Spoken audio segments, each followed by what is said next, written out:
Good morning, সবাই কেমন আছো? আর অনেক দিন পর আবারও একটা নতুন ব্লগ নিয়ে তোমাদের কাছে চলে এসেছি। আই হোপ তোমাদের ভালো লাগবে। আর আজকে দেখো বৃহস্পতিবার, আর এই সকাল 8টার মতন বাজে। এখন থেকে তোমাদেরকে সাথে নিয়ে ভিডিওটা স্টার্ট করছি। আই হোপ তোমাদের অনেক ভালো লাগবে। আর তোমাদের কাছে পুরো ভিডিওটা দেখার অনুরোধ রইল। আশা করি তোমরা পুরো ভিডিওটা স্কিপ না করে দেখবে। আর জানো তো বন্ধুরা, বেশ কয়েকদিন ধরে ভীষণ বাড়াবাড়ি শরীর খারাপ হয়ে গিয়েছিল, তাই জন্য কোনো রকম ভিডিও আমি দিতে পারিনি। আর আমি মঙ্গলবার দিনকে মাথার স্ক্যান, নানা রকমের টেস্ট সমস্ত কিছু করে এসেছিলাম।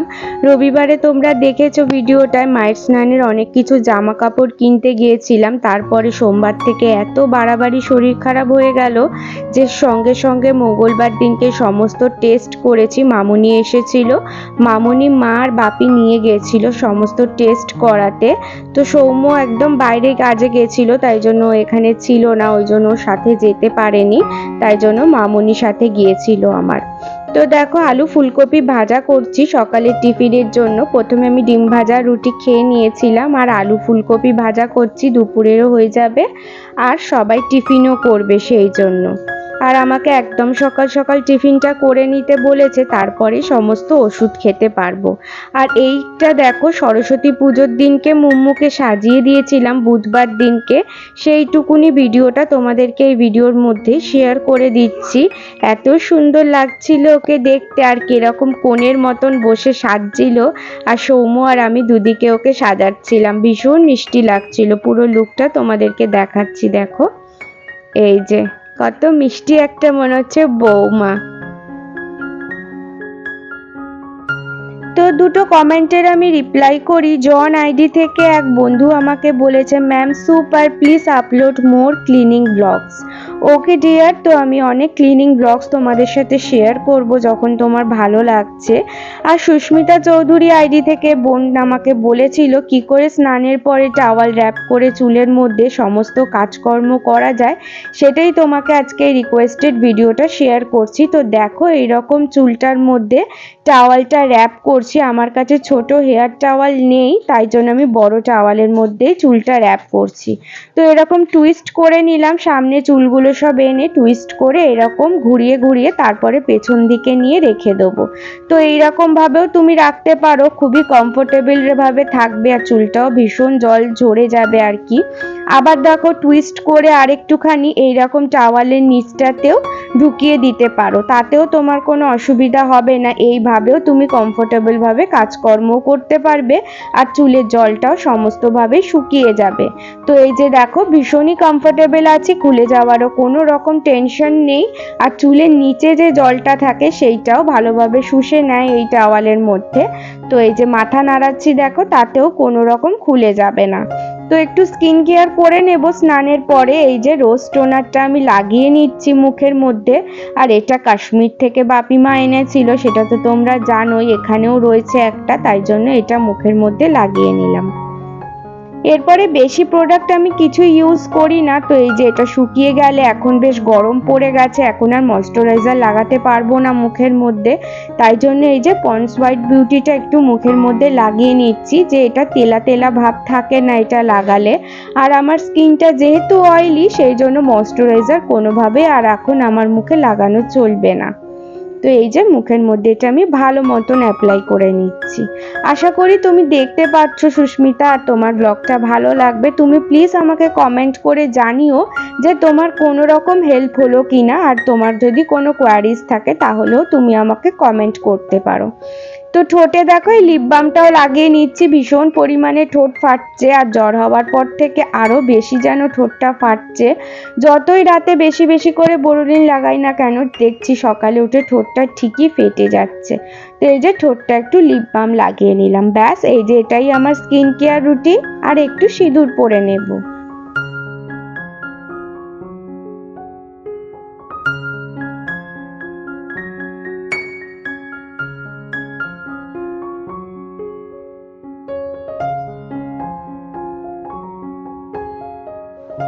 তো এই যে এবার চুলটা যখন খুলবে তখন আবার সেম ভাবে হালকা হালকা ভাবে হাতে মাথাটা নিচু করে এরম খুলবে, আর চুলটা দেখো ভালো করে ড্যাব ড্যাব করে শুকিয়ে নেবে। একদমই চুলের মধ্যে বেশি প্রেসার দেবে না, তাহলে ভীষণ পরিমাণে হেয়ার ফল হবে। যেহেতু ভিজে চুল তাই জন্য একদম হালকা হাতে ভালো করে মুছে নেবে। আর দেখবে অনেকটাই জল শুকিয়ে গেছে চুলের, আর ম্যাক্সিমাম চুলটাও শুকিয়ে গেছে।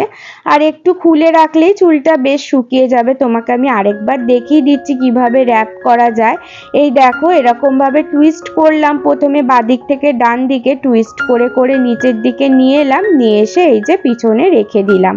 তো এরকম ফিল্মি ব্যাপারও একটা রয়েছে এর মধ্যে, দেখতেও ভীষণই স্মার্ট লাগে।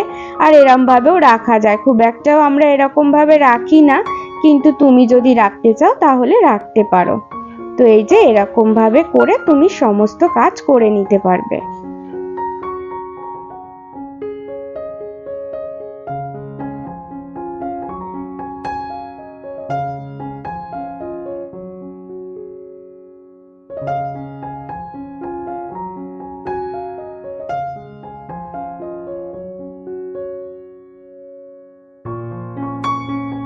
তো দেখো আমার চুলটা 70% মতন শুকিয়ে গেছে। এবারে চুলটা খুলে আমি সমস্ত কাজকর্ম করব, এতে করে আমার চুলটাও পুরোপুরিভাবে শুকিয়ে যাবে। তো আই হোপ এই ভিডিওটা দেখে তোমার কিছু হেল্প হবে, তো সেই জন্যই শেয়ার করে দিলাম তোমাদের সাথে। এইবারে আমি দেখো রান্না করব ফুলকপি আলুর পোস্ত, আর এদিকে পেঁয়াজি ভাজছি।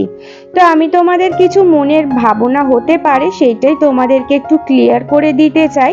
তোমরা অনেকেই মনে করছো যে হয়তো আমার বেবি হবে, কারণ কি আমি ধরো মায়ের বাড়িতে এতদিন ধরে রয়েছি, আর কোনো সমস্যা যে কি আছে না আছে তোমরা দেখতে পাচ্ছ না, তাই জন্য হয়তো এটা মনে তোমাদের হতে পারে। তাই জন্য আমি একটু ক্লিয়ার করে দিই। মানুষ বিয়ের পরে মেয়েরা মায়ের বাড়িতে 2-3টে কারণেই বেশিরভাগটা থাকে মনে করে সবাই, যেটা হতে পারে কিনা শ্বশুর বাড়িতে নয় ঝামেলা অশান্তি, আর না হলে হয় বেবি হবে। তো এই দুটোর মধ্যে কোনোটাই নয়। তো আমার কোনো রকম বেবি হবে না এখনো পর্যন্ত, গুড নিউজ আসেনি, আসলে নিশ্চয়ই তোমাদের সাথে শেয়ার করব। আর মাইগ্রেনটাও প্রচণ্ড বেড়েছে, সেই জন্যই মায়ের বাড়ি আছি। অনেকেই হয়তো মনে করতে পারে যে কোনো রকম হয়তো কিছু হয়েছে, শ্বশুর বাড়িতেও কোনো রকমই সমস্যা নেই। মামনি ফোন করে, ডেইলি ভিডিও কলিং করে, আর আমার এখানে এসেও ছিল, আমাকে নিয়ে ডাক্তারখানাতেও গিয়েছিল। তো অনেক রকমেরই টেস্ট করেছি, তো টেস্টের রিপোর্ট দিয়ে দিয়েছে, কিন্তু আমি নিয়ে আসিনি। শনিবার দিনকে ডাক্তারের কাছে দেখানোর ডেট দিয়েছে, তো একেবারে রিপোর্ট নিয়ে ডাক্তার দেখিয়ে বাড়ি আসবো। তো দেখো আর এটাই তোমাদেরকে ক্লিয়ার করে দিলাম। আর এখনো পর্যন্ত জানো তো কোনো রকম প্ল্যানও করিনি, যেহেতু 2 বছরও বিয়ের হয়নি, সেই জন্য এখনো কোনো রকমই প্ল্যান করিনি। আর আমার শ্বশুর বাড়ি থেকেও কোনো রকমই প্রেশার ক্রিয়েট করেনি যে বেবি নেওয়ার জন্য। মামুনি বলেছে যে আগে তোরা এনজয় কর, তারপরে বেবির চিন্তা ভাবনা করবি। তো 2 বছর হয়ে যাক, তারপরে আমরা একটা নিয়ে আলোচনায় বসবো, আমি আর বরমশাই, যে কি করা যায় এরপরে। আর আমার মা বাপিও বলে আগে ঘুরে নে, তারপরে যা হবার হবে, আর কোনো কিছুই প্ল্যান করে করা হয় না। আমার বাপি বলে যেটা ইনস্ট্যান্ট হয় সেই জিনিসটাই বেস্ট হয়। তো প্ল্যান করে কোনো কিছুই কাজ করা সম্ভব নয়, প্ল্যান করে করলে কিছুই সফল হওয়া যায় না, যেটা হবে সেটা নিজের থেকেই হয়ে যাবে। তো এই যে এখন আমরা এনজয় করি, একটু ঘুরি বেড়াই, তারপরে প্ল্যান করব আমরা। আর তোমাদেরকেও নিশ্চয়ই শেয়ার করব কোনো রকম গুড নিউজ এলে। তো এই যে কোনো রকমের মনের মধ্যে এইরকম রেখো না যে কিছু হয়েছে। আর মাইগ্রেন যে ডাক্তার দেখিয়েছি উনিও বলেছেন যে এখন কোনো রকম বেবি প্ল্যান করার নয়, আগে মাইগ্রেনটা একটু ঠিক হোক, তারপরে এই সমস্ত কিছু প্ল্যান করতে।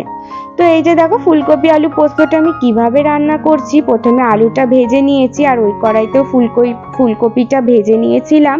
তারপরে পোস্ত আর কাঁচা লঙ্কাটা মিহি করে পেস্ট করা হয়েছে, সেইটাও ভালো করে এবারে নাড়াচাড়া করে নেব একটু তেলের মধ্যে।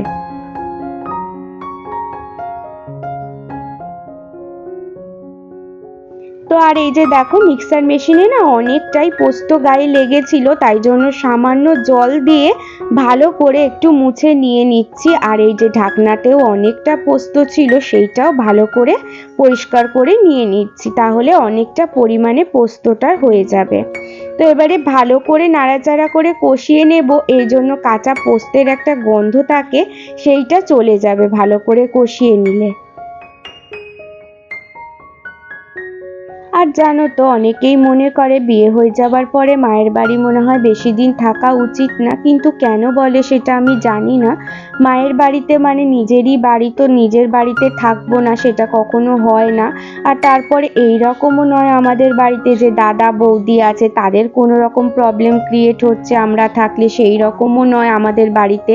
যেহেতু আমার দাদা নেই তাই জন্য আমরাই দুই বোন, তো যখন তখন আর কি এসে থাকতেই পারি।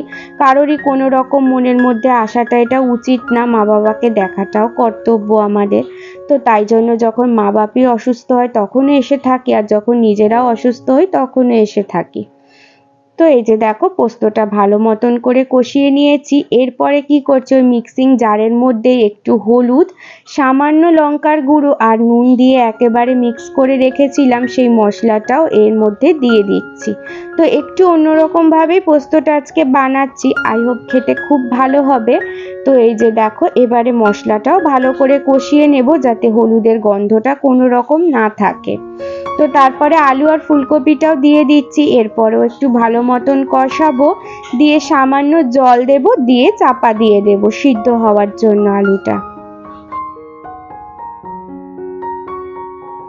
আর আগের থেকে শরীরটা অনেকটাই এখন ভালো আছি, একটু উইক লাগছে, মাথাটা ঘুরছে, কিন্তু অনেকটাই তাও ভালো আছি, দাঁড়াতে পারছি, তাই জন্যই রান্নাটা মা করতে দিয়েছে। না হলে এই কদিন একটুও বিছানা থেকে উঠতেই পারিনি, আমি পুরোপুরি শুয়েছিলাম। তো যাই হোক, এবারে ভাবছি এই কদিনের মধ্যে এবারে বাড়ি চলে যাব, গিয়ে ওখানেও অনেক কাজকর্ম আছে, ঘরও অগোছালো হয়ে রয়েছে, তো ওগুলো ক্লিন করব, বাড়ি যাব। তো এই যে দেখো, এই যে জলটা দিয়ে এবারে পোস্তটা চাপা দিয়ে দেব, তাহলেই আমার পোস্তটা কমপ্লিট হয়ে যাবে। আর আশা করছি কাল থেকে রোজ ভিডিও আসবে ঠিক 5:30টায়, তো তোমরা আমার সাথে থেকো। আর যদি ভিডিওটা কোথাও একটু ভালো লাগে তাহলে লাইক করে দিও, আর চ্যানেলটা সাবস্ক্রাইব করে তোমরা আমার পাশে থেকো, আর পাশে থাকা বেল আইকনটাও প্রেস করে দিও, তাহলে সবার আগে ভিডিও দিলে নোটিফিকেশন তোমাদের কাছে গিয়ে পৌঁছাবে। আর যদি ভীষণ ভালো লাগে বন্ধু ফ্যামিলির সাথেও শেয়ার করতে পারো। তো এই যে দেখো, পোস্তটা মাখা মাখা করেই বানিয়েছি, আর পোস্তটা ভীষণ টেস্ট হয়েছিল খেতে।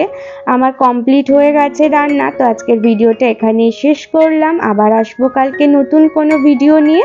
তো টাটা সবাইকে, সবাই ভীষণ ভালো থেকো আর খুব সুস্থ থেকো।